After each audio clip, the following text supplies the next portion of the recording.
அல்லாஹ்வுடைய தூதர் ஸல்லல்லாஹு அலைஹி வஸல்லம் அவர்கள் ஐவேளை தொழுகையை எப்படி தொழுதார்கள் என்பது மிக தெளிவாக பதிவு செய்யப்படி, எந்த ஐவேளை தொழுகைக்கு பின்னாலும் அல்லாஹ்வுடைய தூதர் அவர்கள் உட்கார்ந்து துஆ ஓத, கூட்டு துஆ கேட்க, மௌமூம்கள் எல்லோரும் சேர்ந்து ஆமீன் சொன்னார்கள் என்று ஒரு ஹதீஸும் இல்லை.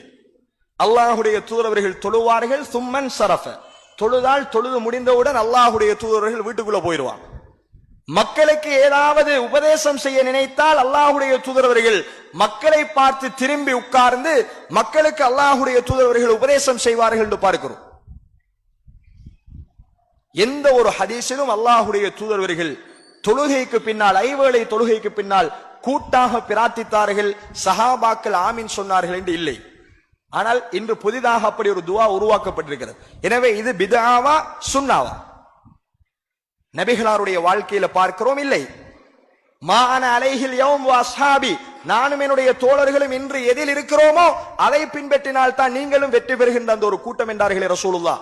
அந்த கூட்டத்துடைய சஹாபாக்களுடைய வாழ்க்கையில் இது இருக்கல்ல, நபிகளாருடைய சுன்னாவில் இருக்கல்ல. எனவே இது புதிதாக உருவாக்கப்பட்டது. எனவே இது பித்அத். மீலாதுன் நபி விழா, நபிகளாருடைய பர்த்டே கொண்டாடுவது, இது எப்படி பார்க்கிற பித்அத்தா சுன்னத்தாண்டு? நபிகளாருடைய சுன்னாவிலே பார்க்கிறோம் 40 வருடங்கள்